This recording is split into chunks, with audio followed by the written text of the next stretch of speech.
टाटा ग्रुपचे अध्यक्ष एन चंद्रशेखरन यांनी मुख्यमंत्र्यांची भेट घेतली आहे। मुख्यमंत्री देवेंद्र फडणवीसांच्या वर्षा निवासस्थानी ही भेट झाली।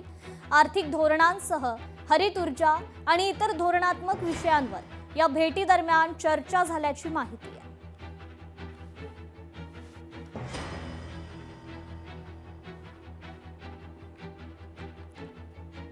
टाटा ग्रुपचे अध्यक्ष एन चंद्रशेखरन यांनी मुख्यमंत्री देवेंद्र फडणवीसांची भेट घेतलेली आहे। वर्षा निवासस्थानी ही भेट झाली आहे। या भेटी दरम्यान आर्थिक धोरण, हरित ऊर्जा आणि इतर धोरणात्मक विषयांवर चर्चा झालेली आहे।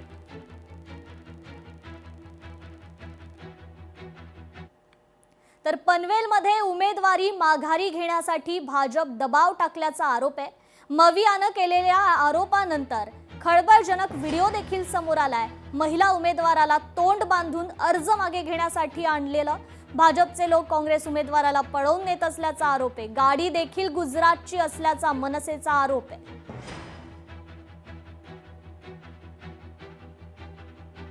तर हा व्हिडिओ देखील आता समोर आलेला आहे। पनवेलमध्ये उमेदवारी मागे घेण्यासाठी भाजप दबाव टाकत असल्याचा आरोप आहे। महाविकास आघाडीने केलेल्या या आरोपानंतर हा एक व्हिडिओ देखील आता समोर आलेला आहे। महिला उमेदवाराला तोंड बांधून अर्ज मागे घेण्यासाठी आणलेला हा व्हिडिओ आहे। भाजपचे लोक काँग्रेस उमेदवाराला पळवून नेत असल्याचा आरोप आहे। तर गाडी देखील गुजरातची असल्याचा आरोप मनसेनं केलेला आहे।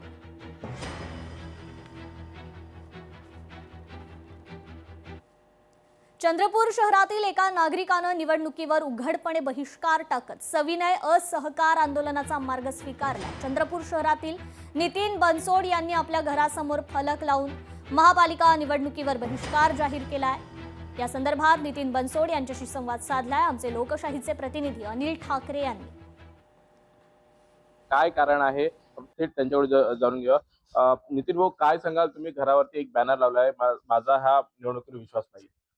देशातील बिहार राज्यातील निवडणुका असो की नंतर आपल्या महाराष्ट्रातील नगरपालिकेची निवडणूक असो, त्याचे ज्या प्रकारे निर्णय आले हे सगळे निर्णय पाहता माझा निवडणूक आयोगावरच विश्वास नाही। कारण का त्याची जी नियुक्ती आहे हीच मुळात त्रिसदस्य त्याला सुप्रीम कोर्टाला त्याच्यातून वगळण्यात आलं त्यांच्या नियुक्तीतून।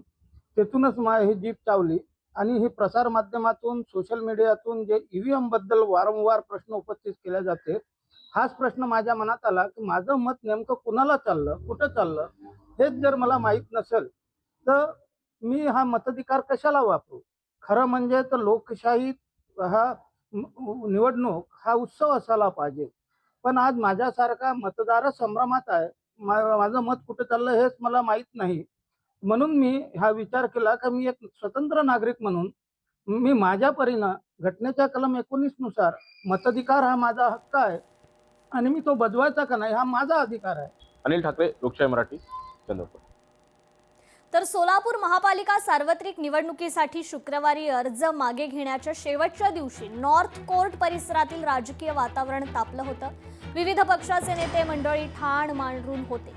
एकूण दाखल झालेल्या 1230 उमेदवारी अर्जांपैकी 2 दिवसात 532 उमेदवारांनी आपले उमेदवारी अर्ज मागे घेतले। त्यामुळे निवडणुकीच्या आखाड्यात 102 जागांसाठी 698 उमेदवार निवडणुकीच्या रिंगणात आहेत। यामध्ये 18 माजी नगरसेवकांचा देखील समावेश आहे।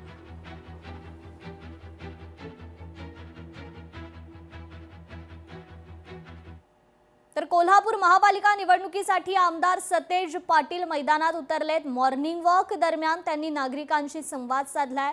कोल्हापूर महानगरपालिकेच्या निवडणुकीसाठी काँग्रेस नेते आमदार सतेज पाटील आता मैदानात उतरल्याचं पाहायला मिळतंय। सतेज पाटील यांनी रंकाळा वॉकिंग दरम्यान नागरिकांशी संवाद साधत त्यांची मतं जाणून घेतली आहेत।